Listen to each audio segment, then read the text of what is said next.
And hello. Welcome to the Absolute Football Podcast. It is the Absolutely Premier League show, talking everything about the Premier League. There's been a busy round of Premier League. There's been lots of transfers, lots going on. It's been an entertaining round of the Premier League. So I've got some entertaining co-hosts with me. And to Nick Heather's quote in our group chat, we have the same back four as last week. We are an unchanged back four. And what a back four it is.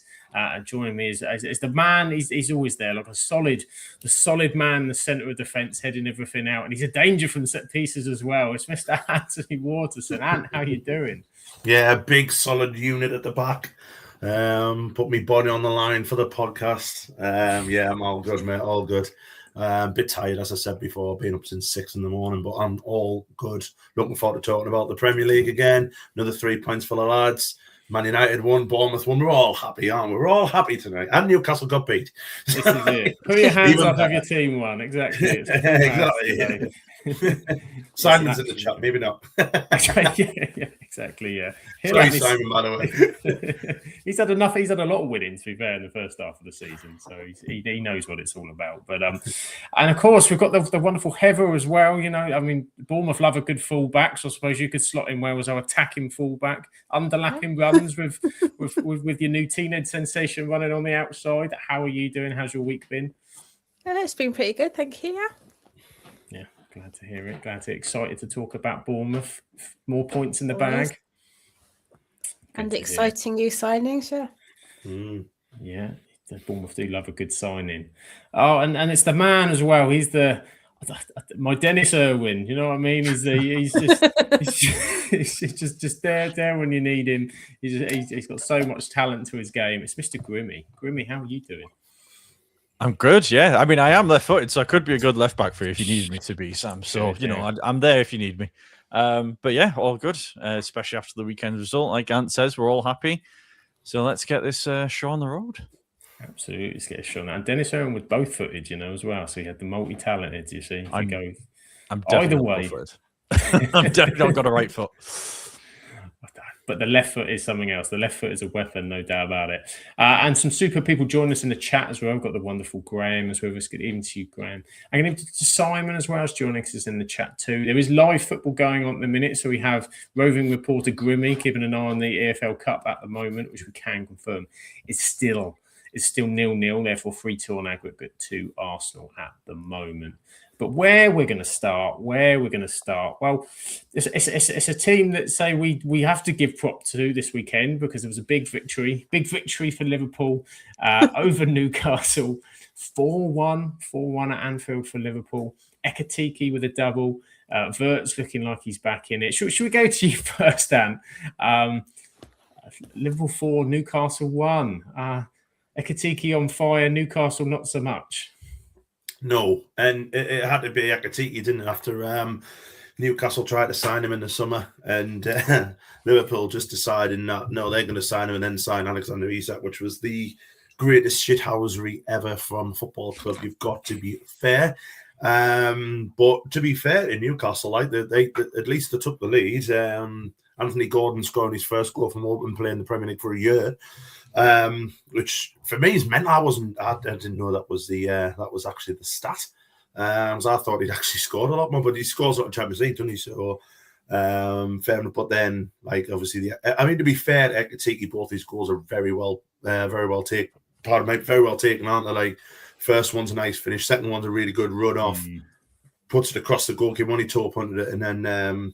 Well, as you said, it's looking as if he's found his feet, hasn't he, finally? And he links up very well with Ekatike as well. I mean, Arne Slot must be really, really chuffed with that because they seem to have a little bit of a partnership getting stronger as well. And then, you know, an absolute dire mistake from Nick Pope at the back and Konate scoring a goal, which was quite nice. Obviously, his father died, didn't he, not long ago, and there was a little bit of tears afterwards. But yeah, good win for Liverpool, gets them back. Pushing for the top 4. Newcastle's away form is just dire, isn't it? It's really poor, and they're not going to get in Europe with that away form. It's just plain and simple. They need to start picking it up.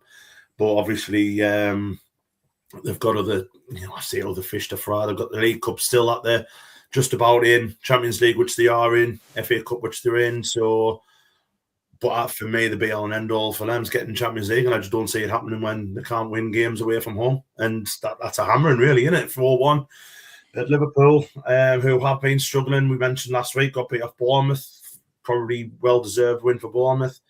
Bounced back in style at Anfield, but worrying times if you're a Newcastle fan, I think. Kind of got away from them as well, because Liverpool had that quick turnaround before half-time. And so I think Ekitike and Wirtz, I think I saw that combination scored more goals together than any other kind of partnership so far this season. And certainly they're on that same wavelength. And I don't know what you thought, Ant. I think it was Steven Gerrard was talking about it. So it was very Torres-esque, the second goal, with the kind of outside of his boot. So it was a very clever finish, though, wasn't it? Very clever finish. Yeah, he's a good player, isn't he? He's a very good striker for what we've seen of him so far. Obviously, they had him and Isak. And the problem being is when him and Isak are both fit, it's hard to put them both in the same team because they're both pretty similar, aren't they? I mean, you mentioned Torres. He does remind us a lot of Torres. When Torres was at Liverpool, he was a phenomenal striker, wasn't he? He scored all types of goals, and that's what Ekitike is doing. I think the problem with Ekitike, again, it's him staying fit as well, isn't it? Because he's picked up a couple of injuries where he's been out like 3 weeks or something along those lines. But yeah, when he's on form, when he's playing well, he's a very good striker. So they've got themselves a good one there, and obviously he's bleached his hair as well, hasn't he? So he just looks cool as well as being a good striker. He does. He's gone for the bleached blonde look. And so Grimmy, Liverpool really needed that, didn't they? I mean, it's been a rough run for them, sort of no wins, and struggling to get a bit of confidence. And particularly after the first goal went in, he thought, is this going to be a sort of another sticky one? But an important victory for them. Have they got over the hump, do you think? Are you more impressed with this Liverpool side, or do you think they've still got some things to iron out? I was impressed in the game itself because the first sort of 20 minutes, 25 minutes, Newcastle had a lot of chances and were sort of putting the pressure on a lot of corners and set pieces and stuff like that. And if they'd gone 2 up, you may be thinking, okay, they're going to maybe hold on to it. But like Ant says, Ekitike had probably one of his best games of the season. I mean, I've been impressed with him all season, to be honest. And yeah, I think everything just clicked going forward, I think, for Liverpool. And kind of after the first goal of the game with Newcastle scoring with Gordon, I think they managed to just equalise pretty quickly and pin them back. And then that was it from there when it was 1-1. In terms of turning the corner, I'm not 100% sure on that one because I think defensively they're still a little bit suspect. And they haven't necessarily... I know they confirmed the signing, I think, for the summer of that youngster. I can't remember his name off the top of my head. Jacquet, is it Jacquet? I mean, it's odd. You don't need a jacket for the summer. I would have thought it'd have come in the winter, but you know. Yeah. 60 million. We'll see. Obviously, they rate him highly with the amount of money they spent on him. So we'll see what he's like in the summer. But I still think if they lose Van Dijk or get another couple of injuries in that position, they're going to be suffering really. And I know they play us in the running as well as a couple of the other teams sort of fighting for that top 4. So I'm not going to say they turn the corner, but I think that it's definitely a step in the right direction. 100%. I think it definitely is. I was going to say I thought Ant had frozen for a second, or he just was really happy. Yeah, I mean it's 60 million for this Jacquet from what I've heard. I'm not seen the player, but it seems to be a bit of an aerial beast, which is something I think Liverpool need if Konate is going to be going this summer. They obviously had Giovanni Leone, who had a terrible injury at the start of the season. They're a young lad, so that might be a bit of a struggle. So yeah, it did seem like they needed something. Obviously with Gahey going to Manchester City, so they've moved early for it. But important news coming in from the National League because Dale are 2-0 up in a huge match against Bournemouth. Go on, Dale. Go on the Dale. There, Devante Rodney scored for them as well, so you've got to do the song, Sam. Oh, do. Is that another do? No, Devante Rodney, baby. Devante Rodney, oh. We used to have that from Milish Kirkes. 2-0 for the Dale. Get in. It's a big score at the moment. And Heather, how did you say? Obviously, Liverpool came unstuck against Bournemouth not so long ago, and now sort of turned it the other way. Is it all down to Bournemouth kicking them into gear? I think so. I think losing to Bournemouth, they were obviously crying afterwards because that they were obviously affected by the winds and Bournemouth wasn't. And I can't remember. Oh yeah, Van Dijk got tripped over by his own player, so that was obviously our fault as well. So I think that's given them the kick up the bum that they needed, losing to little old Bournemouth, and they then won 6-0 in the Champions League, and then they've obviously done this 4-1 against Newcastle as well. They did. They beat Carabag. There's no carrier bags in the wind on a Wednesday night, that's for sure. If I'm not wrong, but obviously there's no wind at Anfield. They like it there, but they won't be wanting to come to the coast anytime soon again. What did you think, Heather, on the reverse of it? Obviously, as our Eddie Howe supporter, Newcastle's away form really sticky. Is that a trait you saw with him when you were at Bournemouth, or did you have any issues with away fixtures? Not as far as I know, because I only started watching at the end of Eddie's tenure. So I basically watched 6 games at the end of the relegation season, and then he left. So. As far as I know, no, it wasn't an issue, but they obviously weren't playing well that season. So no, and Newcastle certainly do need to pick that up. Anything else from anybody on Liverpool, Newcastle? Or does everybody want to move on? Anything else to add? No, 4 goals in the bag. Happy enough to move on. Happy enough to move on. We've said what needs to be said, and we had a very strange game between Chelsea and West Ham. 3-2 in the end to Chelsea, but West Ham 2-0 up. The home crowd not happy at all. And then Chelsea turned it round. Should we start? Grimmy, should we start with you for Chelsea West Ham, shall we? I mean, you know, the old adage, a game of 2 halves, probably about right with this one, to be fair. Yeah, 100%. I thought West Ham played brilliantly that first half. It was a total reversal of what we've seen for the majority of West Ham season, really, and seemed to be a continuation of the pickup in form that we've expected. Yeah, like, can't rate it highly enough. Probably the best half of football they've probably played all season, I would say. And then you go to the second half, and I know Chelsea tweaked a few things tactically and made a couple of subs, and then just seemed to be on the front foot from kickoff on the second half and put the chances away, really. And you have to give credit to them. I mean, they shouldn't have been 2-0 down to West Ham in the first place with the quality of the 2 squads and obviously the players that Chelsea have at their disposal. But you've got to credit them and you've got to credit Rosenior as well for the changes he made, because obviously they made the impact that they obviously wanted, and got them in front. And then there was a bit of a scrap at the end. And I feared for the Chelsea players when Adama Traore started charging towards them. I thought, you know, if there's ever a man you don't want to see charging towards you, it is the tank that lives among us. That is Adama Traore. So, yeah, had a bit of everything, really. A bit of spiciness at the end and goals galore. Not a lot more you can ask for, really. How good was the look of panic on João Pedro's face? Yeah. It was like we've seen that sort of clip when it was at that moment he knew that he'd messed up, and Traore just turns around and it's just something else. But it was a proper ruckus, wasn't it? At the end, everyone was sort of thrown in. Tadibo got sent off for sort of hands on. I mean, we love a bit of a ruckus at the end of a game. But our frustration, or even in the middle, to be there. Yeah, any time. It's lovely. As Graham said, some phenomenal memes from that incident. Yeah, I've seen some phenomenal memes and some AI videos as well. They're quite funny. But yeah, for Chelsea, much needed 3 points, wasn't it? Because they're well in the European fight, and they kind of have been stuck. They've been having decent results under Mourinho in early doors, but this kind of would have been a little bit of a kick. But to show that they've got the character to come back and to push it, and obviously the way kind of Enzo and everybody celebrated. I know it's West Ham, so there's a bit of a derby element to it as well, isn't there? But do you think you can see Chelsea now kick on? Are they, if we're looking at it through United eyes, are they one of the ones you're thinking might need to watch out for them?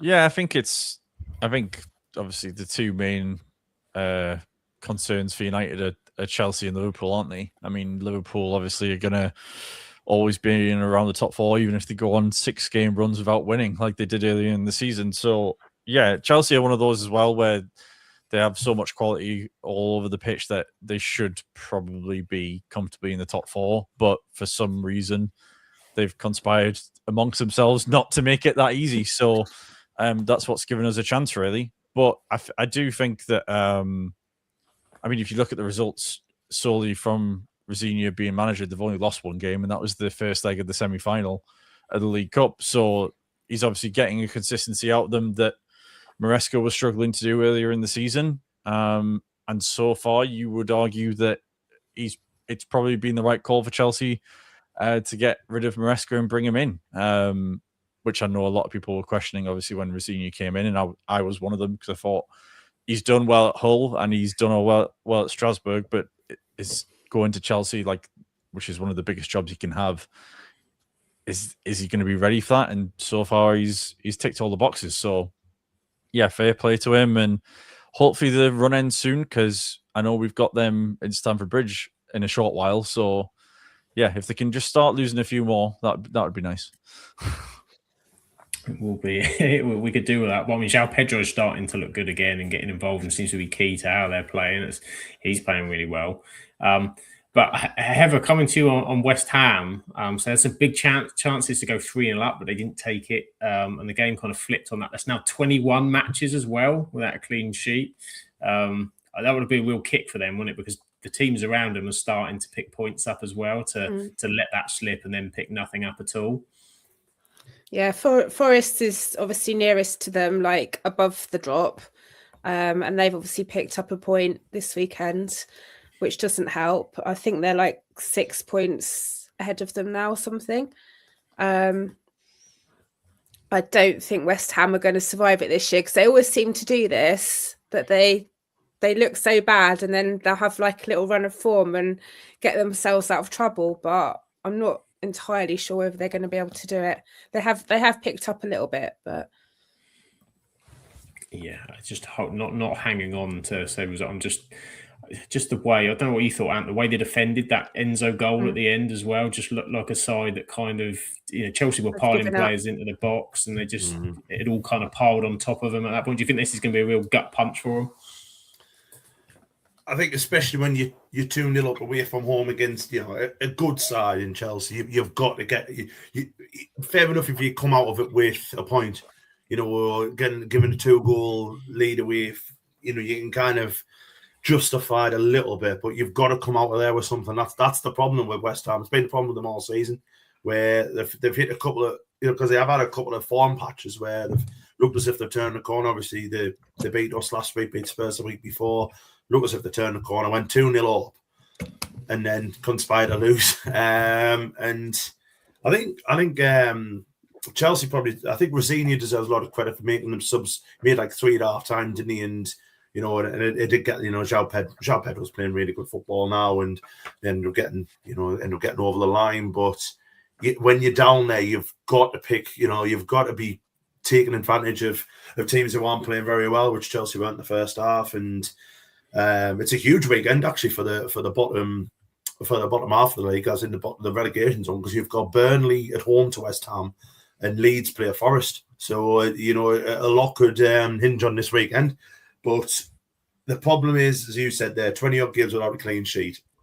It means you've got to score 2 goals just to win a game. You know what I mean? So it's. It's worrying. I actually do think they'll go down. I can't see a Nottingham Forest under Sean Dyche conceding as many stupid goals as what West Ham do. And I think Leeds have just got enough. I think Leeds are playing nice football, and I think they'll probably just have enough to stay up. The two that are down there are already down. You know, Burnley and Wolves are already down. It's one of, I would say. But then you've got Palace who are losing loads of games. You've got Spurs, dare you see it, possibly.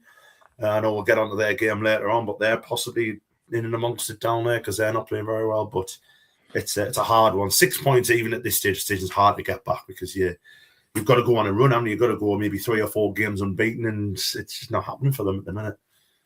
No, and you look at that run of the next game, so after the Burnley game, which is a must-win for them at the weekend. That is an absolute must-win. They face United at home, Bournemouth, then they've got to go to Anfield. They've got Fulham away. Fulham are really good at home. I was impressed with them this weekend. And they've got City, Villa. Then there's a run of Wolves, Palace, Everton, Brentford. But by then, things could look really rough by the time they get to there. It's not a great run, is it? No, it's not. It's not. I think Leeds out of all of them down, they've got the worst running. But you look at what Leeds are playing like no fear at the minute, even though they're still not overly out of it, are they? You know what I mean? They're still, I think that's just like 6 points off it as well. But you can see Leeds picking up a few results here or there, you know what I mean? Especially with the way they're playing with West Ham. It's like too many false dawns with them this season. And I think this is the year where they possibly would run out. But as Graham's just put there in the chat, the worst team at the minute down there is Palace. But obviously they've spent a lot of money on Strand Larsen. That's got to work. That won't work. Probably too much money on him. Yeah, huge amount of money on him. But you know they've like I say, we'll get on them soon. But it's not over. I think there is a few teams that can get dropped into it. But yeah, they've got to improve. And like I say, if you're 2-0 up with what it was about, 2-0 up at half time, weren't they? You've got to see something. You've got to come away with something. Come away with a point. That's fair enough. But yeah, I mean that must be heartbreaking for them right at the end as well. But fair play, like I say, fair play to Chelsea, and I think Rosenior's done a really good job since he's come in. Got a really good result during the week as well in Champions League. Went to Napoli, did the job of a Napoli unbeaten at home in the league this season. So that's a hard place to go, that, and they did very, very well there. So speaking about turning corners, Chelsea possibly have turned a corner under Rosenior. Yeah, it seems to be a lot more stable. And they've got players coming back as well, which is an important part of the season. So yeah, really good way they turned it around. Because the fan, there was booing at half time. The fans were not happy, and for the squad to turn it around and to have that confidence will give them tremendous faith off the back of it. I mean, they travelled to Wolves. They got Wolves, Leeds, and Burnley in the next 3 games. Chelsea, so they'll fancy having a run now, and they need to. I do need to. Question in the chat, important question. Adama Traore versus the Beast Akinfenwa. Who would win? I mean, if it's a running race, I'm backing Traore. So, I don't think Akinfenwa will catch Traore, so I think there's your winner already. If it's like a wrestler or a boxer, I'd go Akinfenwa. Yeah, I'm not sure who the second one is. So he's a very big boy. He's like, honestly, he's like a fridge. He's huge. Is he like Lukaku? No, he's bigger than him. He's two Lukakus. Yeah. Wow. Yeah. He was big. He was a big guy. Still big guy. We retired him, actually. Just thinking about that. We retired him. His last game was against us in the League One playoff final. I saw him score in a playoff final, actually. I saw him score for AFC Wimbledon in the League Two playoff final. Yeah, the legend of Akinfenwa. I think if it did happen, Grimmy will probably recognise this reference. It would be like when Brock Lesnar and Big Show did a thing off the top corner and off the top rope, and the ring and everything smashed to pieces. The ring collapsed. Yeah, It'd be something like that. And we've got another podcast goal in the chat. Get in, Morecambe. Goal for Jen. An important game down again in non-leagues. There's all sorts of matches going on tonight. Is it still 0-0 in the EFL Cup, Grimmy? Anything happened? Yeah, it's half time. Only things to note are that Arsenal just are absolutely trying to wind up Cucurella rotten by fouling him as many times as possible. He's had a couple of bites back towards the end, and then there's been like 2 saves. That's it. Arsenal picked any, slight space. No, not really. The most interesting bit out of everything was that when Arsenal had a corner, Chelsea threw 3 players up top and put 3 players up forward just to get less Arsenal players in the box, because obviously they're not going to leave them just standing there in case Chelsea get the ball. So, which I'm surprised not more teams have done, to be fair. But apart from that, it's been a bit of a so-so game, really. Nothing exciting to report. Hopefully it's a game of 2 halves and we get an absolute banger in the second. There you go, game of 2 halves. Because funnily enough, next up, there's another game of 2 halves. Funnily enough, they're all games of 2 halves, but this one in particular, Tottenham 2, Manchester City 2, Desmond alert. But really shouldn't have been a Desmond wait at the first half when, I mean, Manchester City were kind of, they were okay, they were good, but Tottenham were dreadful in that first half. Absolutely just not at the races. And you just couldn't see the way this result kind of went. And then City eased off the gas, it seemed. Tottenham stepped on a little bit, found a bit of confidence, and then boom, as Graham said, Desmond Claxon. Tottenham, Manchester City. We'll start with you, Ant, shall we, on this one? I mean, that's a real kicker for City. I mean, 2-0 up, storming it, Tottenham all over the place, to then drop 2 points the way that they did. There's something not right with this City team in terms of that. Do you know what I mean? That grit, that something in the middle that they'd see that out many times over. They've got a very, very soft underbelly at the minute, haven't they, City? Which is worrying for them, considering, are in the end of the start of the season now, where everything really kicks on. Like saying, all the cups they're still in the League Cup. They've got a massive advantage over Newcastle, 2 goals to the good, but you can't defend like that. You can't, and the first goal's a mess. From Tottenham's first goal, it's an absolute mess. Really, really poor defending. I think it gets a bit of. I have got a slight answer rant, which I'll get into later on, regarding the first goal and the fact it was coming to Solanke, but never mind. But the second goal is a beautiful goal by Solanke. Wonderful scorpion kick. I do think Donnarumma should do better, because he kind of jumps high instead of jumping wide. If he jumps wide, he saves it, but he jumps kind of high and kind of waves it as it goes past. The second one, there's no chance of him saving us. No, that's the one I'm on about. I'm on about that one. I think he should dive wide, if you know what I mean by that. Instead, he just jumps up to try and tip it over the bar. I think he should just dive. I'm not a Premier League goalkeeper, but I've played a goal in the past, and I just think when I looked at it, I was like, it's not travelled at that much pace. It's a hell of a finish. Don't get us wrong. It's a fantastic bit of skill by Solanke, who probably deserves that as well, to be fair to him. But I just don't know. I would have expected my goalkeeper to save that. I'm just being, totally honest. Like I said, I think it's a great goal, but I think he's meant to be the best in the world. I think he should be saving it. But first half, and I was seeing in another group chat that I felt wholeheartedly sorry for Thomas Frank, because he's the manager and the book stops him and this, that, and the other. It would have been very easy had City had gone on to win that game 3 or 4-0 or whatever. He probably would have been sacked, because I think the fact of playing so well in Europe is keeping him in the job at the minute. But what I saw was 11 men not trying on 11 men kind of we're going to get beat. And as soon as Ryan Cherky scored the first goal, their heads just dropped, and there was no fight, there was no hunger, there was no nothing.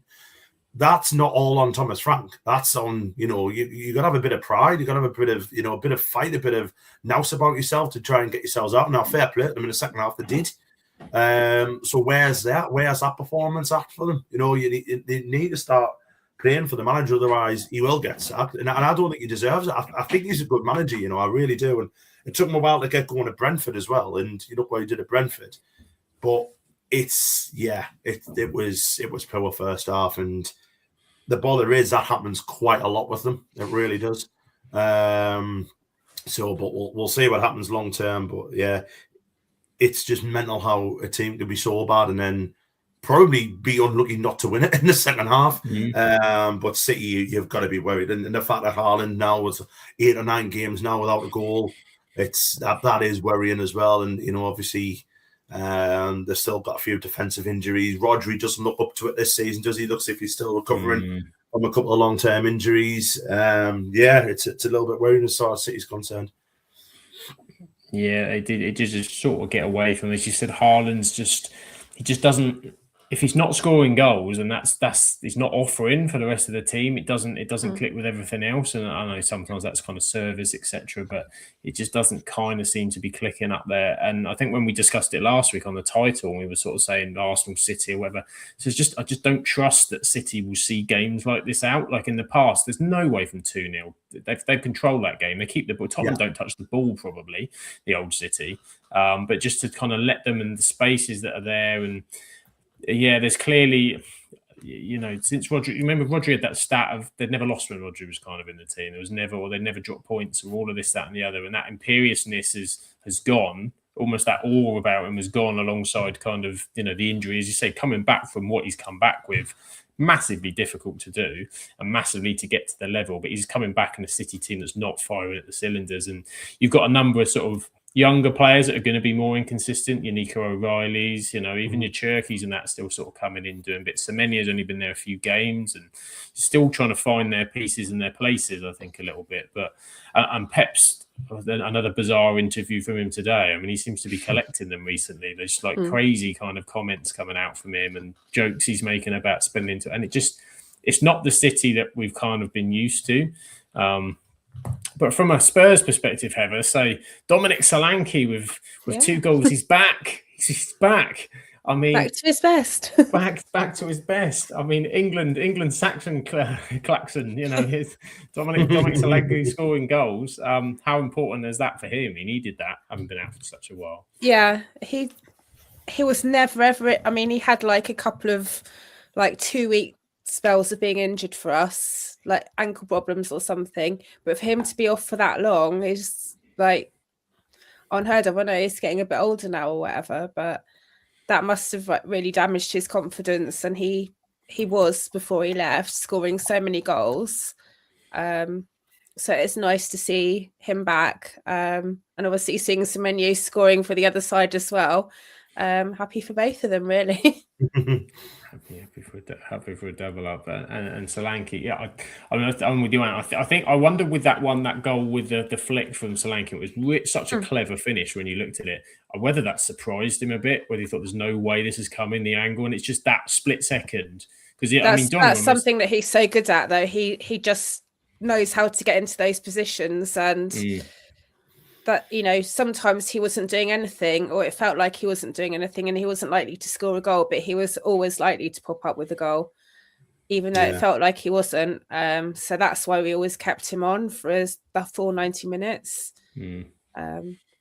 He's like Ollie Watkins, and you can't keep him out the game. He might go. He might go 87 minutes without doing anything, but he's that fox in the box, isn't he? He's a very, very good goal scorer as Dominic Solanke. And, I think you're probably right. That's probably what put Donnarumma off, the fact he just wasn't expecting it. It's a very, very clever bit of skill what he's done. So fair play to him. I like Solanke. We went out a few years ago. This is when Bournemouth were coming up. We were out with a few mates and stuff like that. And my mate wanted to put, he goes, "Oh, what should I do?" We were watching Bournemouth. It was I think we're playing Leeds or something. And when I first goal scorer, I got, "Well, have a look, Dom Solanke," and he missed a sitter and then he scored. And ever since then, every time he scores, we just go, "Yes!" But yeah, he is a good player. I don't think he's deserved those injuries. He's been really, really unfortunate. But now that he's fit and Spurs have got that focal point up front, hopefully that sees them turn a little bit of a corner. Yeah, it might help them. Was it Giroud scored one like that? I remember Giroud scoring like a sort of flick for Arsenal. That kind of very similar. Didn't someone score one for Man United against us? Mkhitaryan. Mkhitaryan. Yeah. It shouldn't have counted, I think, because it was offside. Yeah. This is it wasn't even the best goal of the game because Perini scored an absolute howitzer, didn't he? He absolutely scored an absolute whopper. He did. Yeah, I remember it well. Very, very good goal indeed. Grimmy, I say City dropping points, dropping out in terms of title race talk. What a disaster for them off the back of Arsenal being beaten last week. They're going to get the result against Leeds. Need to keep the pressure on, and they just let the gas up. Beginning of the end, or are you still thinking that this is turnaroundable, if that's even a word? No, I think it's. I don't want to say it's done because it's only 6 points, and obviously Arsenal could go lose this weekend and City win, and then it's back on basically. But I just don't see City being able to put 14 games back to back together, which I think is realistically what they're going to have to do, because I don't think Arsenal are going to go on 2-3 games bad results again before the end of the season. And City just looks so lifeless. They've obviously got individual brilliance, like with Cherky and who was the other one I highlighted? Semenyo. Like obviously they can pop up with goals. Obviously Haaland, like Ant said, struggling for goals at the minute. But like I just can't see City putting a run together. And I do feel like it's the end of Guardiola's time there. I feel like they need a bit of a refresh. And as obviously he's one of the greatest managers of all time. Still not the greatest in my opinion, though I might have a bit of bias in that race. But you're talking about Ruben Amorim. Oh, absolutely, yeah, yeah. Oh, actually, by the end of the season, it could well be Michael Carrick. But yeah, I think City need a bit of a refresh in terms of the manager and some of the ideas, and I think that's probably what they're going to end up doing in the summer. And yeah, you can just see it with the energy on the pitch. Even when they went 1-0 up, I wasn't convinced that this was going to be a 3-4-0. I know Spurs were bad in that first half; they were really bad, but I just didn't see City putting the effort and energy in to go get 3, 4, 5 goals. So when Spurs got that first goal back, I was like, the game's on here, because if Spurs can keep this effort up, City don't look at it. Rodri's looks a bit about 2 or 3 steps behind where he normally is. One thing I will say about Rodri is I find it hilarious that he was calling out the referees for their decision making when he should have been sent off.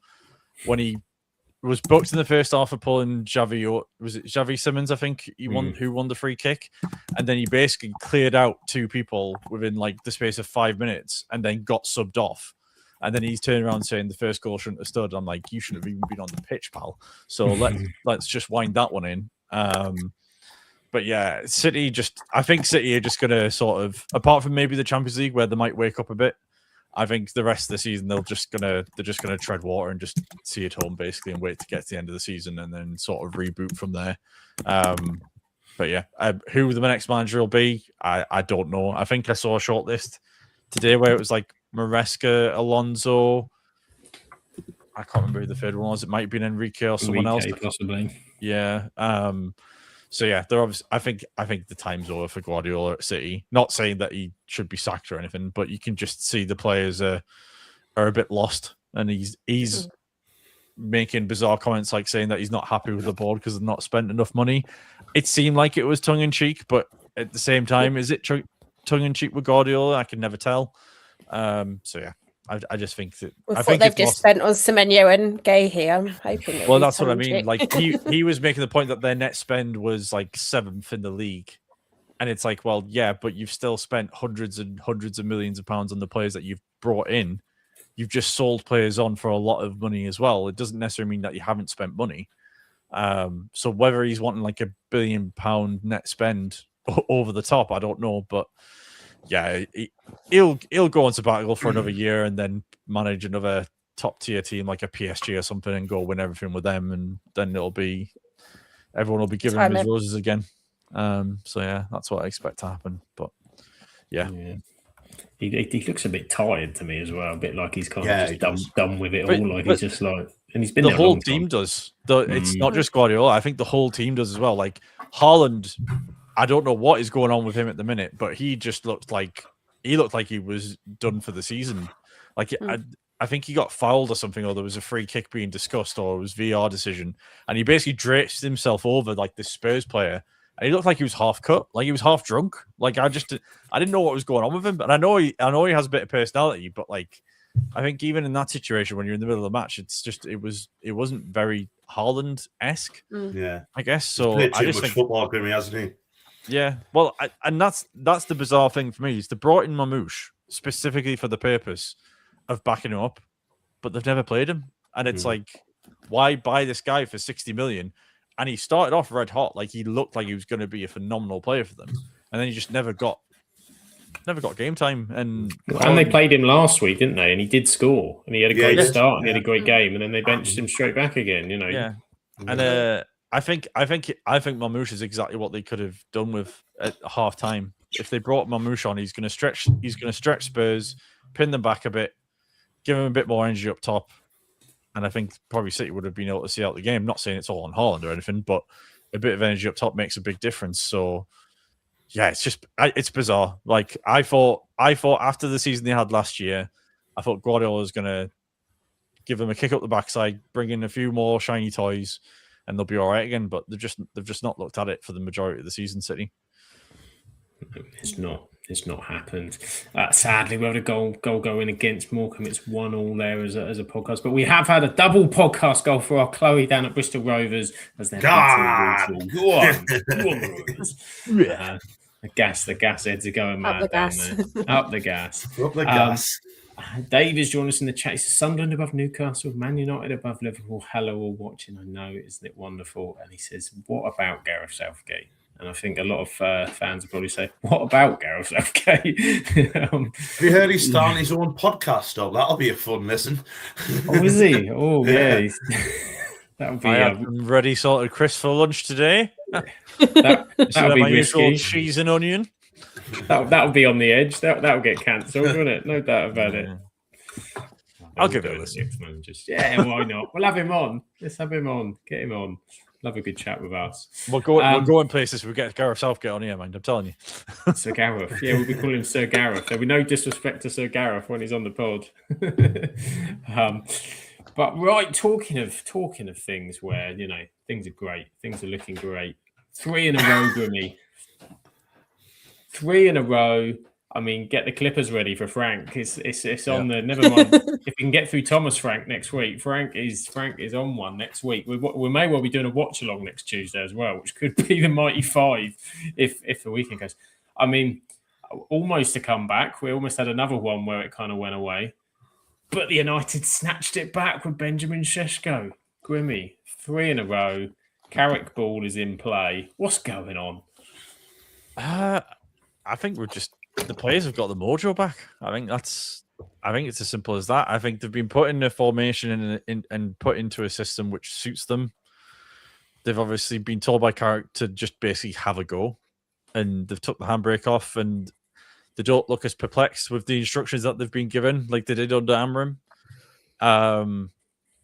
And yeah, we seem to have a bit of momentum again, which is nice, and we are actually in a conversation for Champions League place again, which is great to see. I must admit, when that penalty got given and then Jimenez took about 50,000 steps to get to the ball to kick it, I did think to myself, we might be in a bit of bother here because we've had a few collapses recently the past year. And I just like, is this the moment where it starts to turn and then it goes back to being type again?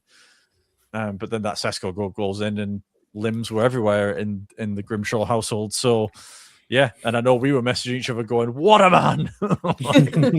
So yeah, but in terms of the match itself, we weren't at our best. We played well, but I don't think we were, we weren't like we were against City and Arsenal, but we weren't like we have been against sort of the mid-table teams where it's been a bit of a slog. I mean, Fulham were what I expected, a solid outfit who could pose a threat. They were 7th in the table for a reason, and the performance showed why.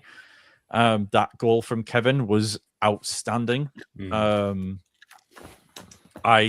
don't know many teams that are going to be able to stop that. People were having a go at Ugarte for not putting a block in, but I don't really know, other than flinging his whole body at it, which is what he was doing. I don't know what else he could really do. He shot so quickly, didn't he? And he'd already turned that one way, and you were like, yeah. I don't think there's and no one's getting the hand on that. Not even like Prime De Gea in the 2010s was getting anywhere near it. So I don't really know what anyone expected from that. I think the penalty was a penalty. I don't know why Maguire kind of flew in as he did. I felt that was a bit reckless, but it doesn't really matter because Šeško scored the 3rd goal and we won. So who cares? Who cares? All's well that ends well, as Grimmy says. I was with you. I thought for the game generally of the batch of the 3, definitely the weakest of the three, but a different kind of performance, a different kind of team. And, to be fair, Fulham were a very good team. And I was just watching them. The way that they were playing through us at times was really good, almost better than the way that City and Arsenal were doing it, some of their combinations to get through the middle of the pitch. They just didn't have that quality up top when they were getting in those areas, because they got quite, even in the first half, they were kind of pushing us at times into those areas.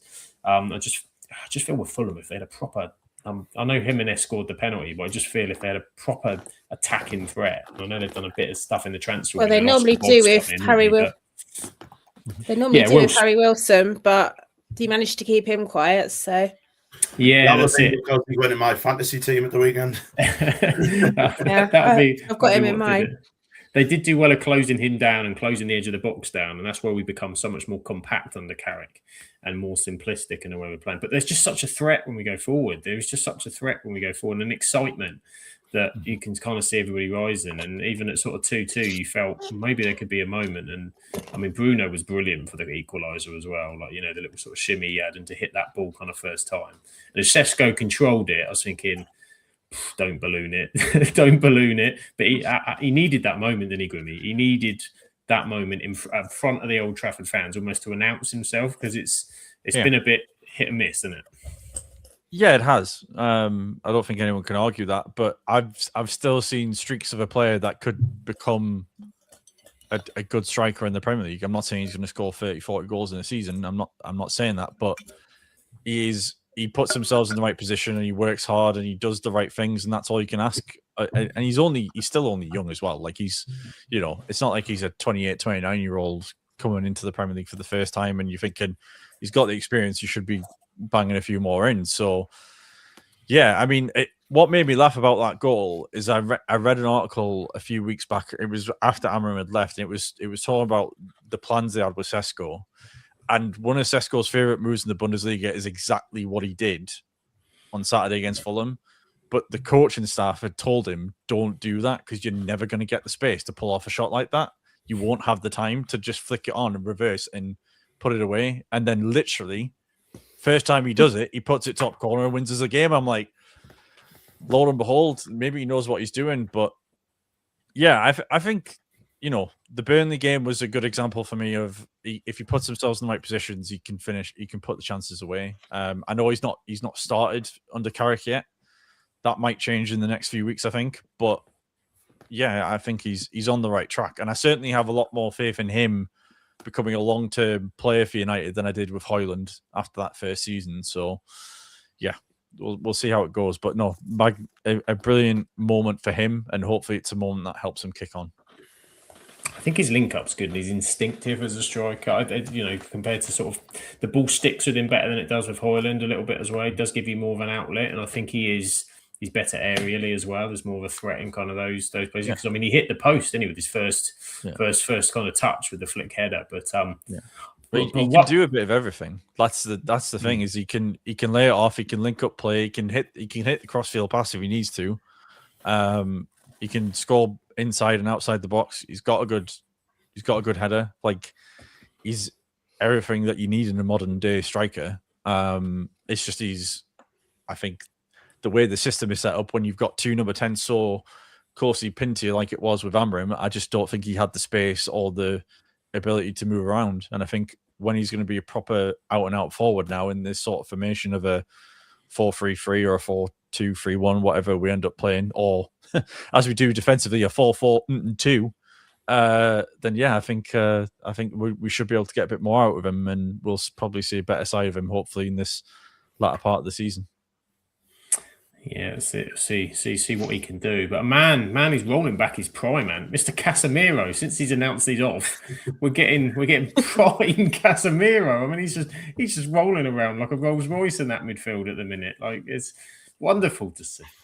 I thought you said I was going to be rolling back with prime now. I thought, oh, you're a bit wider than that there, Sam. But, yeah, he is. But just when you look at it, and this shows how at some point. That football gets like too complicated, doesn't it? When Amorim come in and he had all this, we're going to play this way, we're going to play that way, I'm not going to change for the Pope, this, that, and the other. Carrick's come in and just simplified the game. That's all he's done. You know what I mean? He's just basically got you running a little bit more. and playing players in the right position, playing Bruno Fernandes in the position where he's meant to be playing, and it's shown what Casemiro's now. Got a lot of got players doing the running for him, and he's banging the goals in. So it's fair play. I mean, well done to Michael Carrick, but like I say, it's just probably shown that the whole Amarin experiment was a complete waste of time. And it's. Yeah, but another great win, and we're 2 games away from a very famous haircut. So there we go. This is it. It's got to be. I'm sure there's something planned, something immense that could be planned if it happens. But we'll see. We'll see how that one plans out. And Manchester United 3, Fulham 2. The only other thing ahead of from a Fulham perspective, they've been good. They're an exciting side. Kevin, as we said, would strike was something else. I mean, he's obviously been learning off Harry Wilson, isn't he, with his bending it around the keeper. Do you think, Fulham aren't that far away, European places? Do we have to consider them in the conversation as well? They're bloody difficult to beat. Probably. There's quite a few teams that are in that sort of 33 to 35 points that could go up or down. It's quite tightly packed in that area. But Fulham has always been quite a good team, that they're just sort of hovering around that European place. Their home form was exceptional when they were at Craven Cottage. They've got Everton at home next, and then away at City and away at Sunderland. So difficult tests for them coming up. But I'm just laughing at Ant's little grin that came across his face there. Can I just say, you just missed out the only team still unbeaten at home in the Premier League. We've got them to come, funnily enough. We have got them to come. Yes, still unbeaten, absolutely are. But also for Fulham, disappointment the way they got back into it. That Silva wasn't happy either. We had the longest VAR decision, it seemed, that went on for minutes with regards to the penalty, the initial that then was disregarded to a free kick, and then we had 9 minutes of injury time, plus another 20 minutes it seemed of injury time. Then it was all going on. But I think VAR is just ridiculous, isn't it? It's like, if it really takes that long to see if it's a clear and obvious error, then it's really not a clear and obvious error, is this? Exactly. Yeah. Madness. I know sometimes with offside they've got to keep redrawing the lines or something, but anything else, it doesn't seem to work all the time, does it? This one that they have, and then they're like, oh, it must not be working, so they're drawing it somewhere. I was like, well, if you've got technology that doesn't work, or it doesn't work all the time, then it's not up to scratch, is it? Don't tell me about goal line technology. This is it. Still better. While we're at it, bring back the line judges at Wimbledon. They must. I was always looking like their backs must be absolutely smashed. Particularly the way the sort of modern rallies go. Probably better off than football linos, because I'm sure they don't get posh people shouting at them the way that football linos get shouted at. They don't get like tubs of strawberries. I know. You're yeah. Pim's thrown at them. Pim's just like, strawberry in the eye. Craziness. No, you don't get that with the old assistant lines. My dad once was assistant lines. He kept us up. He kept us in the league because he stormed on the pitch because the referee was ignoring his flag and he'd given a penalty, but he'd missed his offside. So my dad went on the pitch waving his flag and went, if you ain't even going to look at me, I ain't even going to bother. Threw the flag down and he reversed the penalty and we stayed up. Massive decisions. Massive decisions. And the goat has scored in Rochdale. Look at that. Ian Henderson, 4-1. They're just romping it. Absolutely smashing it, Rochdale, tonight. Talking of smashing it, we get to Monday night. And it's one that we say with sadness for our other lovely friend Dan, of course. But they only unbeaten at home, delirious at home, making signings as well. And what a day yesterday for Sunderland, 3-0. So start with the match, and then we can come on to the new boys. Very, very typical routine, which is mad to say considering we're back in the Premier League. But a routine win against a side that I'm afraid is going to. Oh, it's got too excited and now he's frozen. I'm going to guess he was saying going to get relegated. Wait for Ant, hopefully, to come back. Oh. We'll start again. You're back. Yeah, really, really disappointed. Really, really disappointed with Burnley. I've got to be honest. I felt really. I mean, they only brought 400 fans, but I felt wholeheartedly sorry for every single one of them fans who came up. You know, really, really like. You expect, you know, and I said this before about Spurs. You expect when you are down there and you're struggling, the least you expect from your team is a bit of fight, and they didn't even give us that. They didn't even give the fans that. It was very, yeah. I'm having a problem. I don't know what's going on with my Wi-Fi at the minute. It's been really poor. I'm gonna have to change, I think. But yeah, really, really disappointed by them. But I'm a Sunderland fan, so I'll talk about Sunderland. And we were just good enough, you know. And without playing well, without getting out of second gear, we just, you know, we dominated the game. You know, really nice first goal, really, really good forward play game by Brian Broby.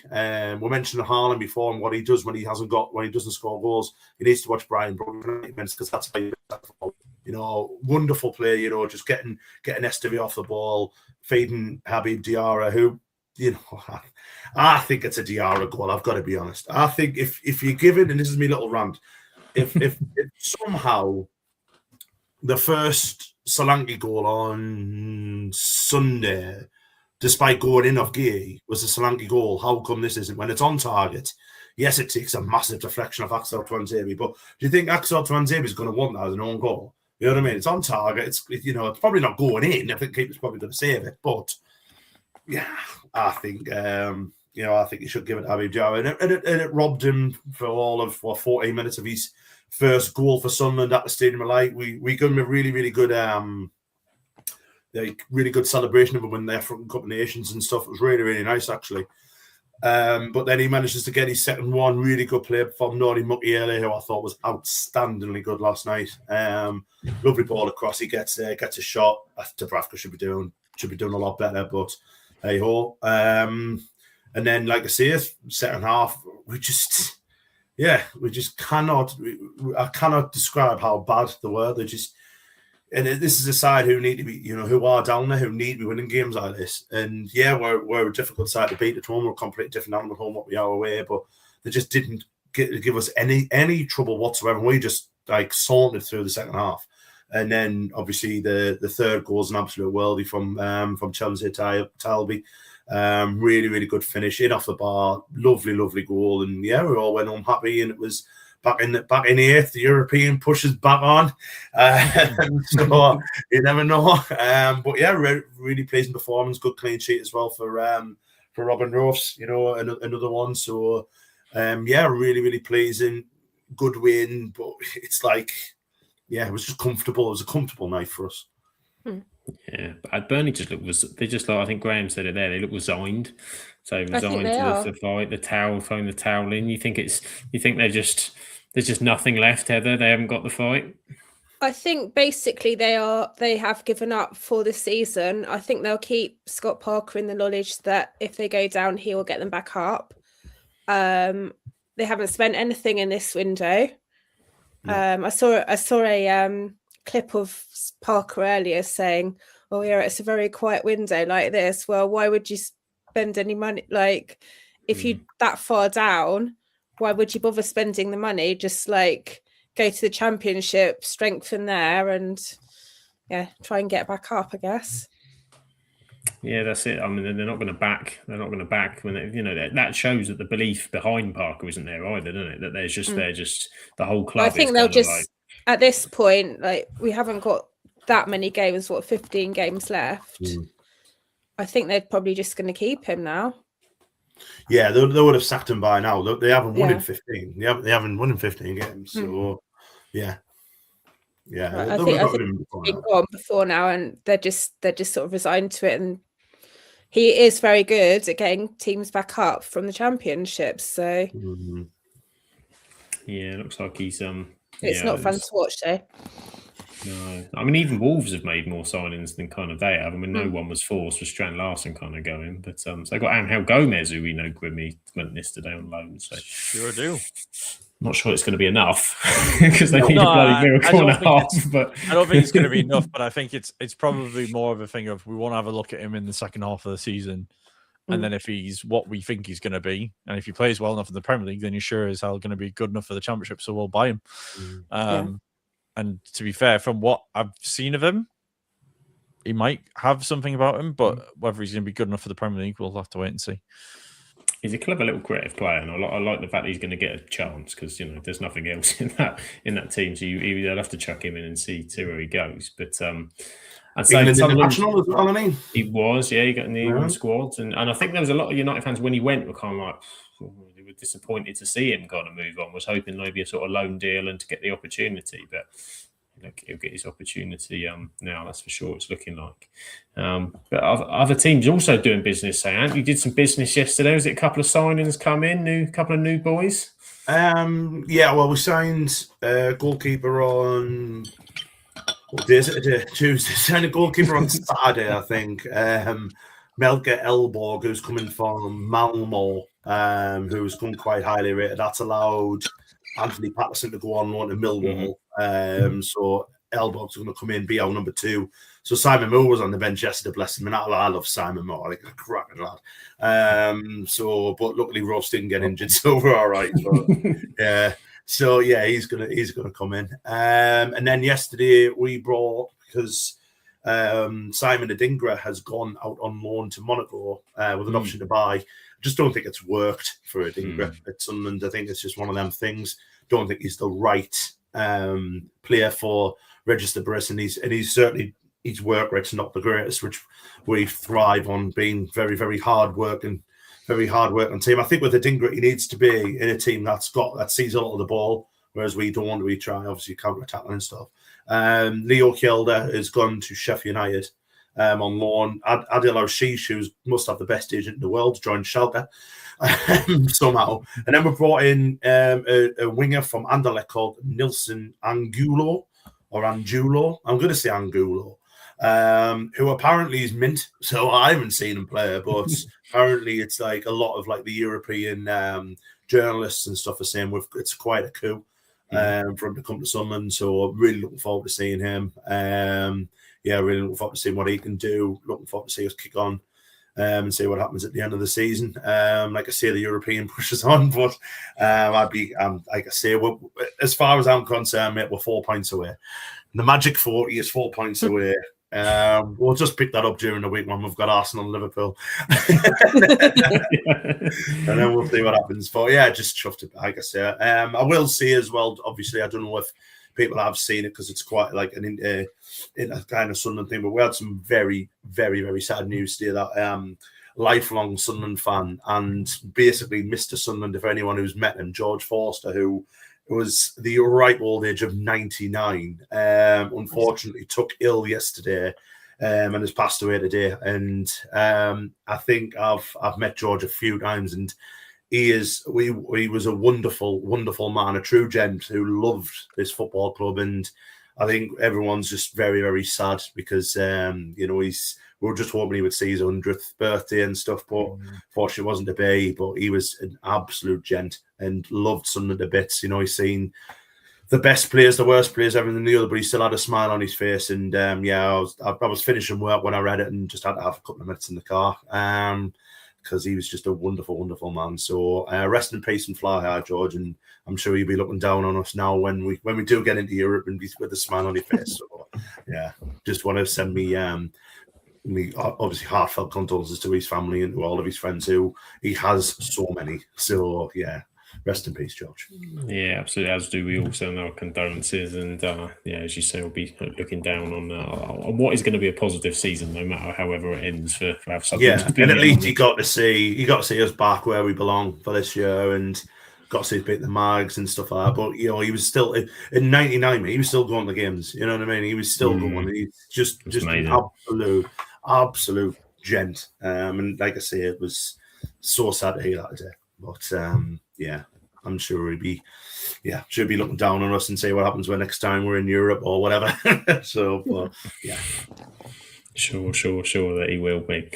So I don't think not a lot else really to sort of bring on this game. I mean, Burnley, as we said, real trouble. Sunderland's looking positive. It's all great. So we'll see where that leads. So I mean, we've had 3 people on this podcast enjoy a win so far. So it's only fair that we do the quartet and we let Heather have a moment as well, because 2-0 victory against Wolves. Eli Krupe getting a wonderful goal. Yeah. Your new teenage star assisting, coming off the bench as well. Pretty good day all round, wasn't it?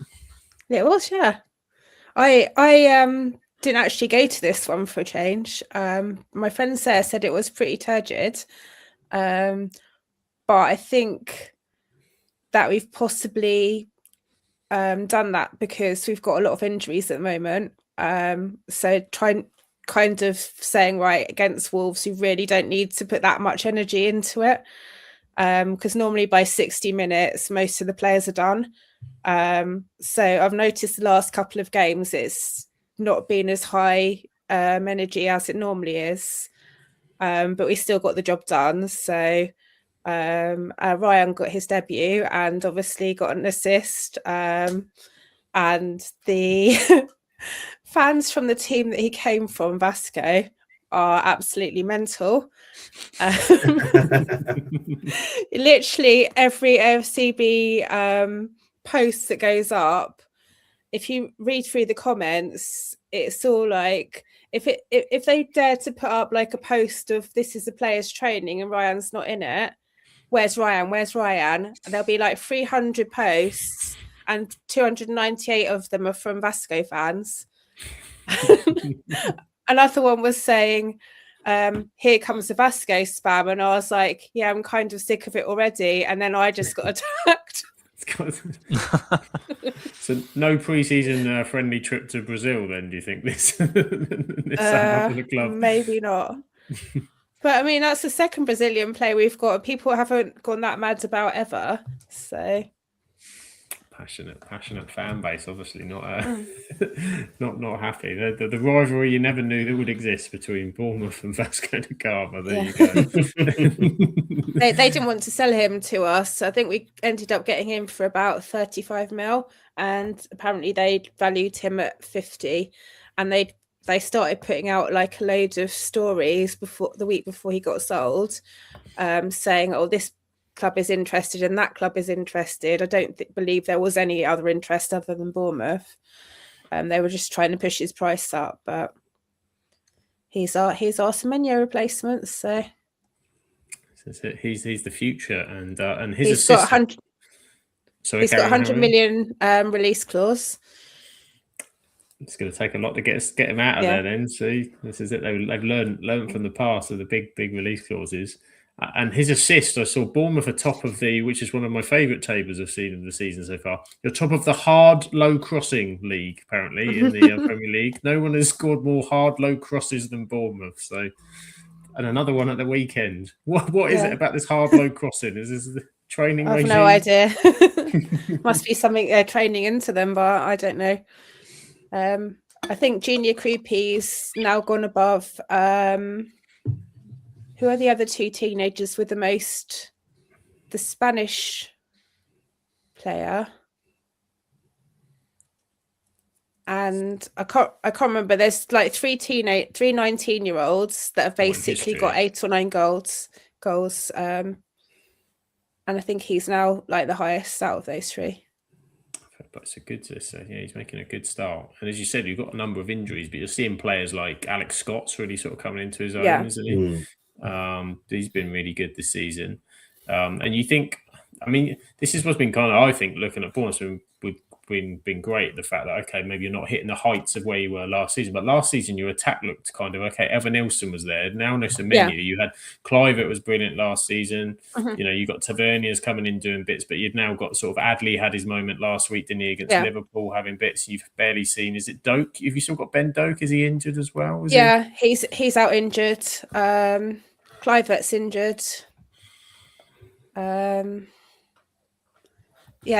Doak was he was looking really promising, and he went to play was it the World Cup qualifiers for Scotland, and got injured there. So yeah, that wasn't ideal. But Is he just on loan, Heather, or did you sign him permanently? No, we signed him. Yeah. Great player. But we love. He's a brilliant player, but he has got a few like injury problems. This is like his third long injury that he's had. So, and he's only, I think, like 21 or something. Yeah, it's a sad one. So hopefully he'll come back. But there's lots of different options, and as well, the back line completely changed. So, you know, and now starting to pick form up a little bit because it had been a bit of a rough run, hadn't it? And that's now, 3 wins in the last 4? So really sort of looking positive. And you've got Villa at home next week, who stuttered last weekend. And there's some games coming up. Is there belief that you can get back into that top half and start, so you don't want to mention the European word, but no, we don't want to start singing "Show Me the Way to Barcelona" again. No, definitely not "Show Me the Way to Vasco da Gama." That's not going to be sung.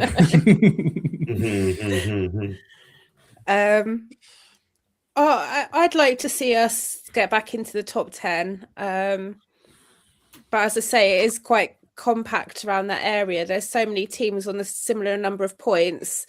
And unlike last year when we had like a plus 15 goal difference, we're still on a minus goal difference at the moment, and that's why we're where we are in the table.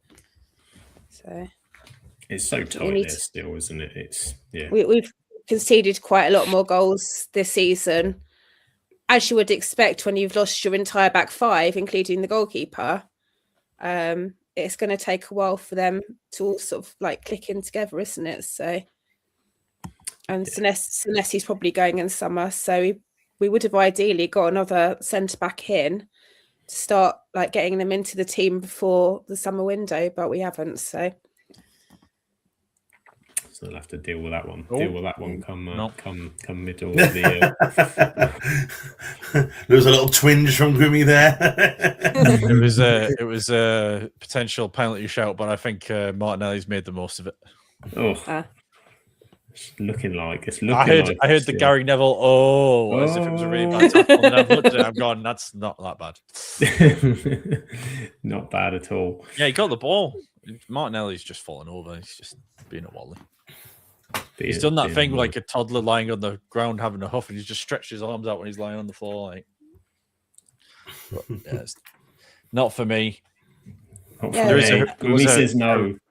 There was a horrendous dive from Gusto though during the game, and he did get booked for it, and it's Tom Daly-esque. Yeah, Adley keeps doing that, and we're just like, please don't. Like, you're just cringeworthy when you do that. But then the things get picked up, and then other things don't. Like Jose Sarr hit Creepy around the back of the head, just like a little slap, and he turned around and had to go at him, but nothing got done about it. And it was just like, and then when they were coming off at half time, they started arguing again. I mean, I quite enjoy that, but yeah, I don't know why, like that the referees had to hold Creepy back because he started getting mental, but it's dangerous starting to as soon as you put the hands on, then the VAR and everything, you are asking a question. Graham says it's polite, Grimmy. Never a penalty for him. He doesn't believe in it. And so we can't really go too much into sort of Wolves' performance because we've done that a lot, and they kind of are what they are. So I'll come to you, Grimmy, on the big transfer news probably of yesterday. Jorgen Strand-Larsen. Obviously, he came on for Wolves. I think he missed a bit of a sitter in the game as well. It was a bit rubbish. Yeah, he's not had the season. In Heather's professional analysis, there it was a bit rubbish. It was a bit rubbish. Not had the season anywhere near in terms of what happened last season. I think he's sort of like 22 without a non-penalty goal or something else like that. So £45 million to Crystal Palace. I mean, they've had them on toast there, haven't they? That's an incredible value. It's a weird one because when you went into the summer transfer window last year, there was a bunch of teams that were after him. And I remember I think there was one rumour where it was I think Newcastle were going to pay 60 million Newcastle for were him. panicking, weren't they, post Isak? Like they really because I think they tried to buy every striker and the mother, and still hadn't got anywhere near anyone. And then they ended up paying, what was it, 70 odd for Walter Marder or something like that. So like there was a lot of teams that were after Strand Larsen, and I kind of got why, because it was young potential, had scored like a few in the Premier League, so maybe there was something to it. But for what's happened this season, and for again everybody in the Wolves team, squad, whatever you want to call it, has probably lost like half the value of whatever they were worth before the summer or before the end of this season. So the fact that Palace have gone, yeah, we're going to spend nearly 50 million on him, I'm just like, why?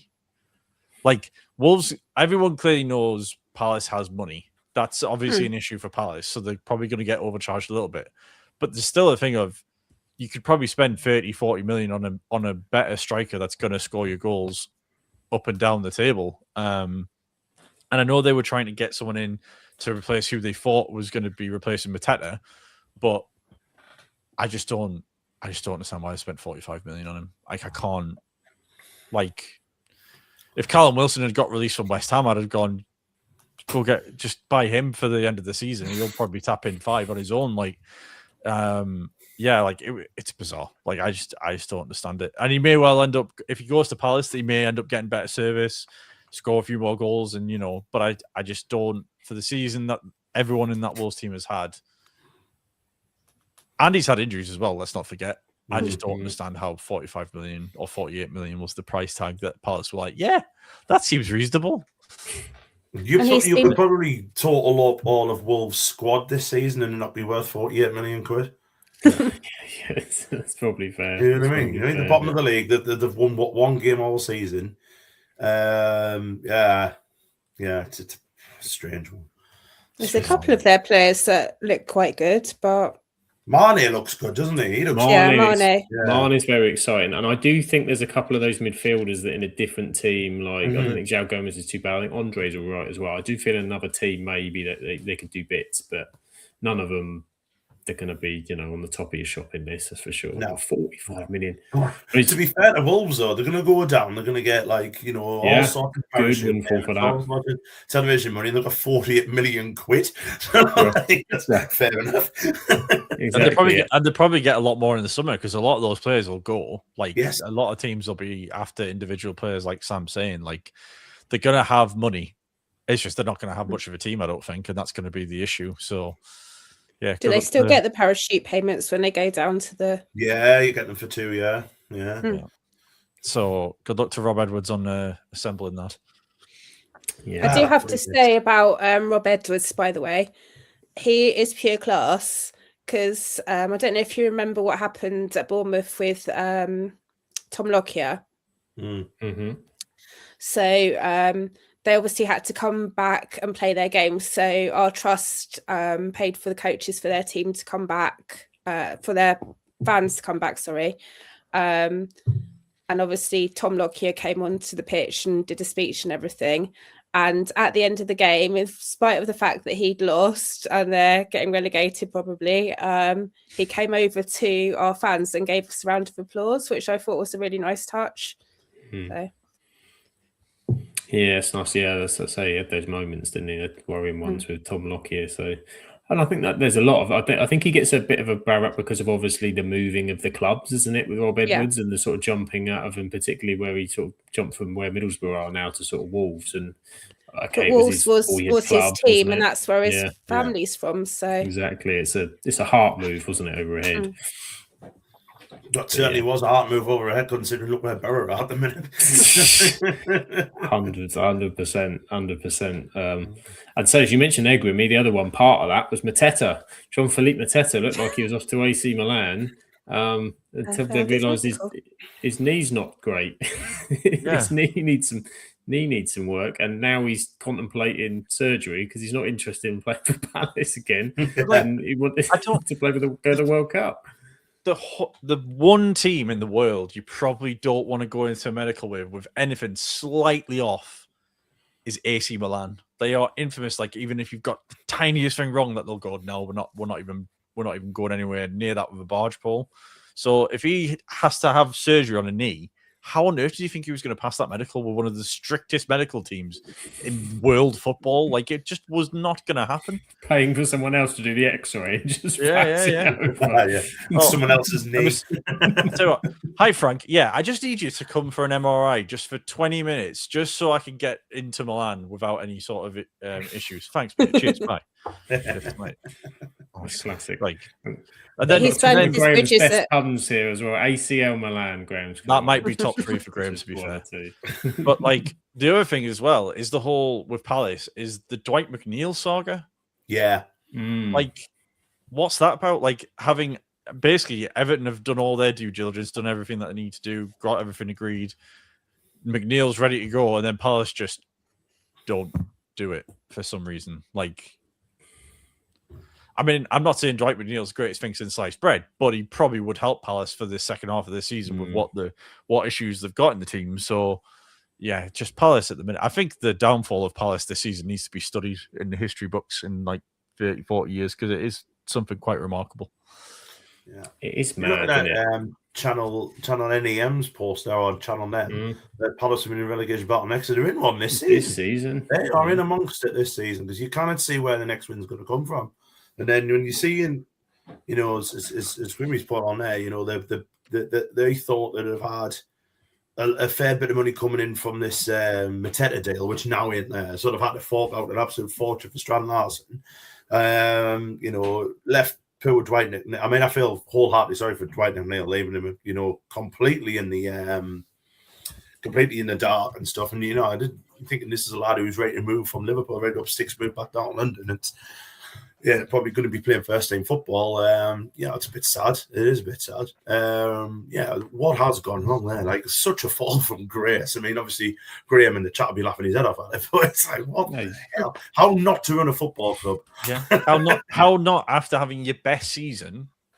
Manage it after. Like I guarantee any club that had gone through what Palace have gone through, gotten into Europe, got the FA Cup, whoever it was would not have done anything close to what the Palace board, Parish, or whoever it is that's in charge have decided to do. Like, I don't get it. Like, how they let so many players go in the summer, and which again I can understand because the quality of players that they have, eventually at some point they're gonna go.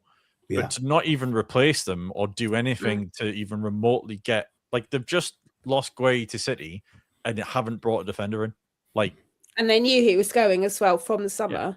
Yeah, they knew at least in the summer he was going to go. So like they just did nothing. It's just like bizarre. Yeah, and I don't understand. They knew they were in Europe this season as well. They won the FA Cup, so they knew they were in Europe. They knew they were going to play more games. They needed a squad to deal with that. And I think I'm pretty sure when I was saying in predictions, that was my worry for them, was that I just don't think the squad's deep enough. And he wasn't rotating. Glasner was not rotating at the start of the season. He was playing pretty much the same 11 Wednesday, Saturday.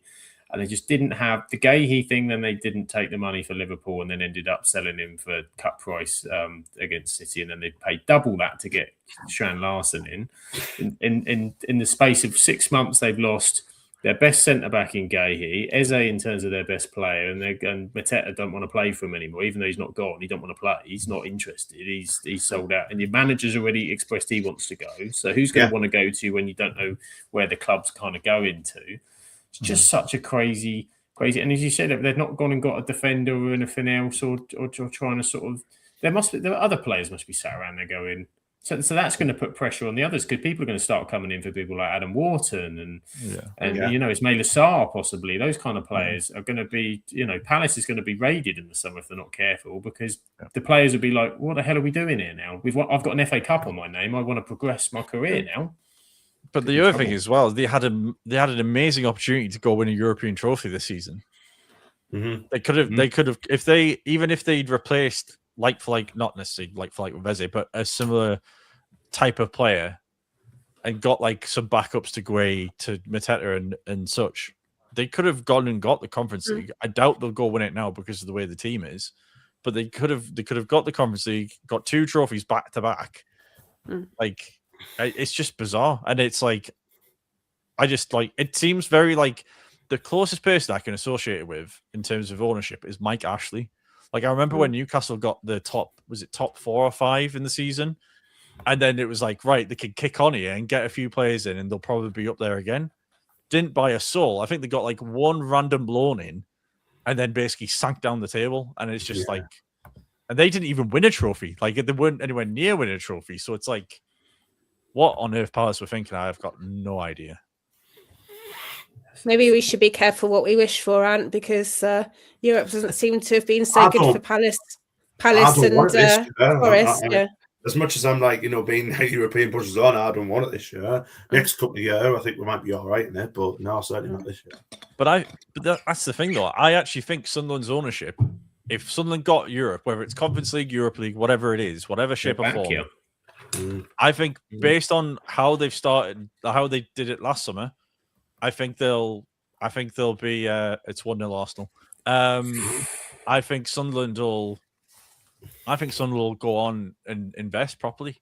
And apparently we've got quite a good PSR thing about them as well, because they've got rid of a few players and there will be one player who goes, I think, out of the big, the players who I've said, before. I mean, we spent 5 million on Nordi Mukiele, who looks one of the best right backs in the country. You know what I mean? Like we've spent properly, we've spent wisely, whereas they've gone and hired 50 million on John Larson. It's like what the fuck? But no, it is. I mean, I've not watched them play. Watching him banging 15 goals from that at the end of the season. I'll give you 50p for him. If you had Dominic Calvert-Lewin, won't he? He'll be on a tear. It'll all be in our FPL teams by mid-February. You watch. He'll be the one. We've got one more game to talk about, and then we'll have a quick sort of look at the remainder of the fixtures in the table. So I just want to touch on this one because Aston Villa, again, another team that kind of just on the cusp of it. They've had 2 really poor home results with the loss against Everton as well, and Brentford with a man sent off, Kevin Schade, and then just couldn't get over the line. Aston Villa. But what a win, man, for Brentford, because Brentford, another one of those teams you associate with really good home performances, not so great away, but for an away win at Villa, really good. Yeah, you've got to see it, along with, you look at your managers of the year, and obviously he'll probably be able to win the league or whatever, but, I mentioned before, Register Briss needs to be up there, but so does Keith Andrews. Like, everyone ripped him off, including me at the start of the season. I thought they would be absolute shoo-ins for relegation. But he has got, and they're not there on, get that on merch. They're not there on, they're where they are on merit. Like they've been very, very good this season. And he's just done. Again, I mentioned before, football's not a complicated sport. People just overcomplicate things by doing certain this, that, and the other. They're just doing things as the way they should. They've been stronger than a lot of teams are playing. They've got to Villa Park. I mean, that is a phenomenal result. That absolutely phenomenal. And you look at the fact that they were down to 10 just after the goal. Schade kicked Matty Cash in the gentleman's area, didn't he? Which, funny enough, is the second time I've had Matty Cash this season, so he must be doing something wrong. But Matty Cash rolls around like he's been shot.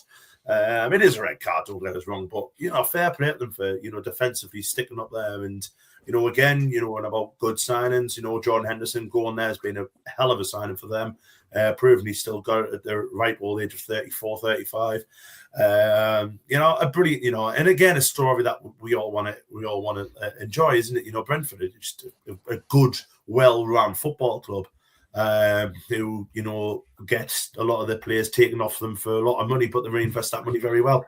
So fair play to them. Like, I'm chuffed to bits for them, actually. The only downside was, I think that's maybe tied up the Premier League race. It was a very good weekend for Arsenal, wasn't it? With City also scoring points away. Arsenal then, Arsenal just getting the job done over Leeds, didn't they? And yeah, it may be just a little step too far, but fair play to Brentford. They deserved that. They were absolutely fantastic, really good defensively in the second half.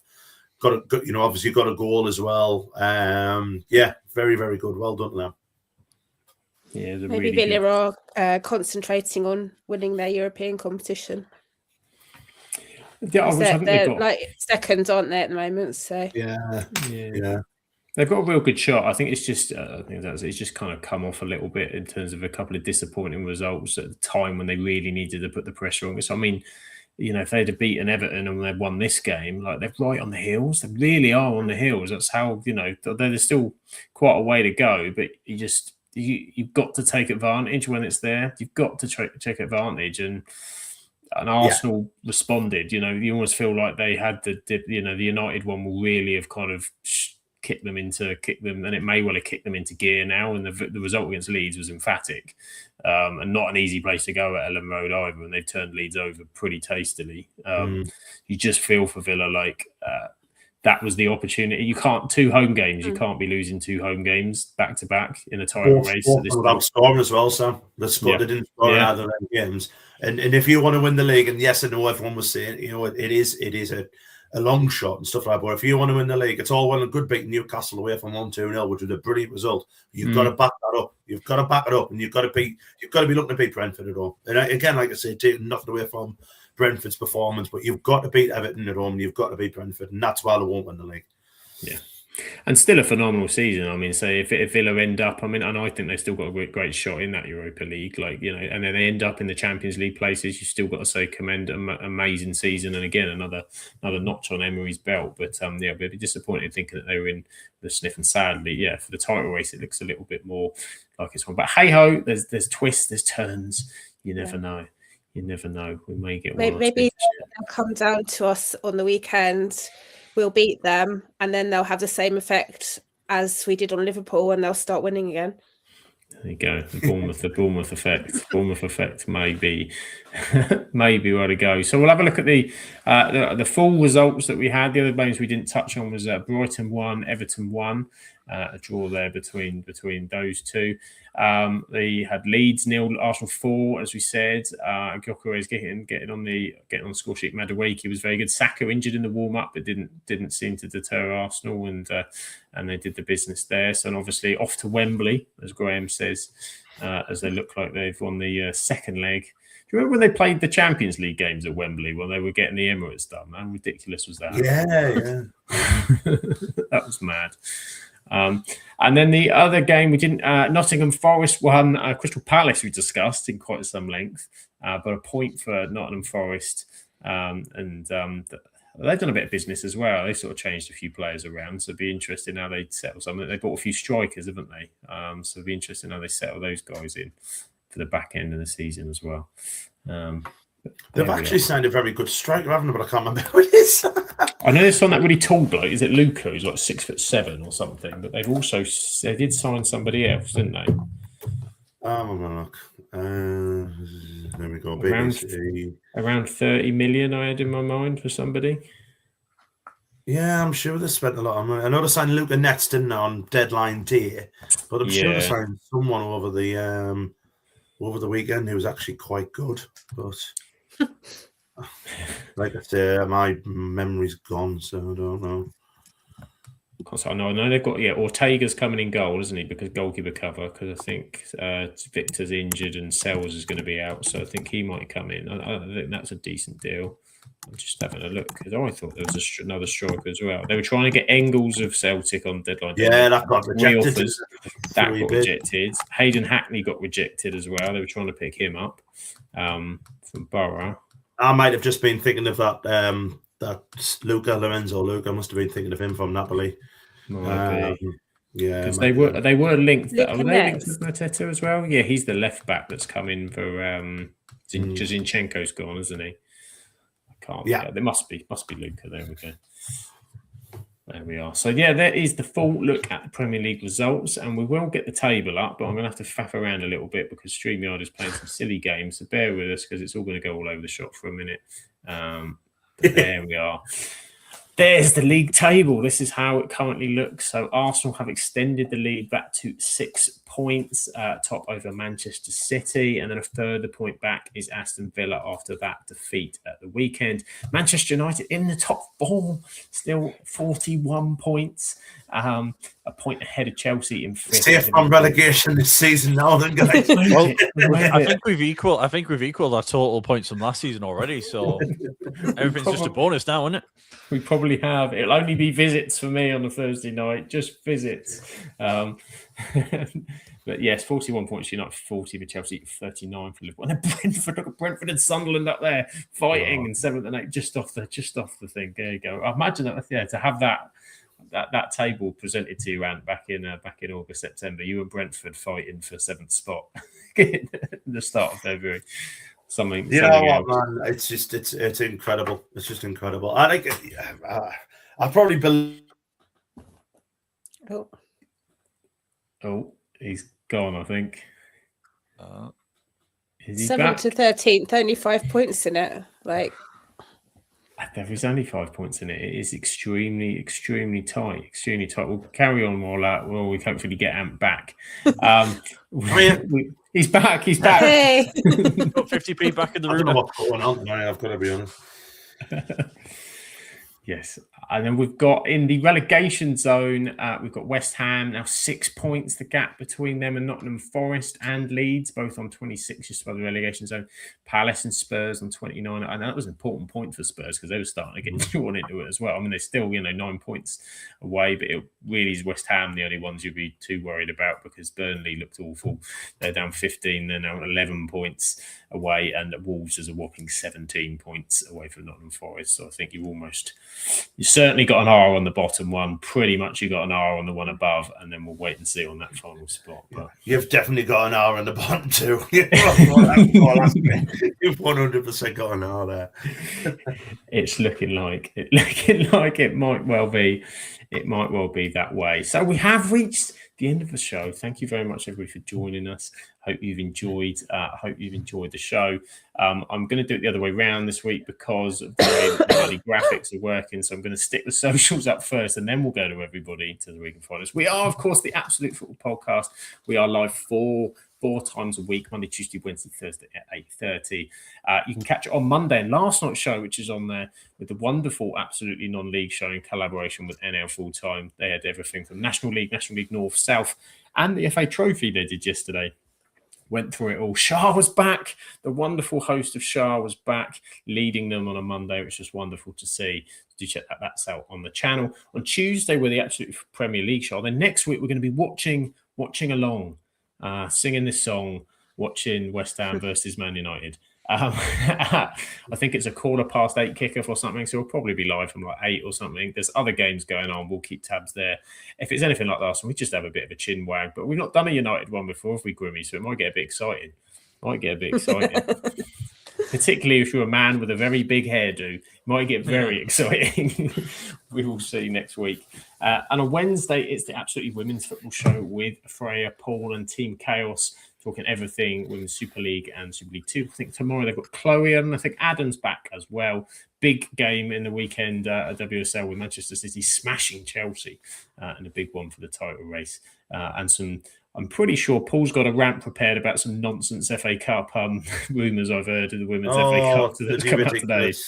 Some seeding nonsense, but don't worry, Paul will have it covered tomorrow to deal with all the nonsense regarding that discussion. And on Thursday, the Rowdy Rabble are back, absolutely lower league. Shah is back hosting Thursday as well. How exciting too, as well as some of the cast will be on as well, talking everything EFL Championship, EFL League 1 and EFL League 2. That is on Thursday. You can be a YouTube member. There are behind-the-scenes episodes. You do get perks in the chat, badges and all sorts of jazz in that. And there will be some more stuff coming if you are a YouTube member. We've got interviews. We've got club episodes. There's a few new interviews in the pipeline. There's women in football coming up soon. Plenty to keep your eye out for. And we are on the socials, Twitter, Absolute Ball Pod, YouTube and Twitch, Absolute Football Podcast, TikTok, Absolute Football Pod, Instagram, Absolute Football Podcast, _ Blue Sky, Absolute Football, and on Facebook, it's the Absolute Football Podcast. So there you go indeed. And there you go. Graham's showing off his emojis in the chat. And, it's not just me. You don't want to just see me. Where's everybody else gone? Good Lord. What a terrible way to end the show. But a better way to end the show. Yeah, it's where can you find all of these wonderful people? And thank you for joining me. I know it's been a very long day for you, so you can now chill and relax. Where can everybody find you? I'm at sorry. There we go. I could get words out. I think you thought me at died again. No, and Watson at Twitter and Blue Sky. Wonderful, wonderful. And Heather, wonderful to have you with us as well tonight. Where can everybody find you? I'm at Heathhog73 on all of the platforms. All of the platforms. And Grimmy, where can everybody find you? And you've done a video, haven't you? Which I'm going to watch. I'm going to watch tomorrow with a cup of tea, and I'm looking forward to it.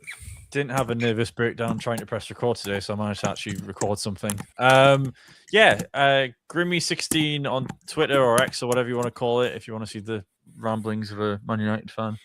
And I've rebooted my Man United channel, Grim Devils. Guess where the pun came from. I've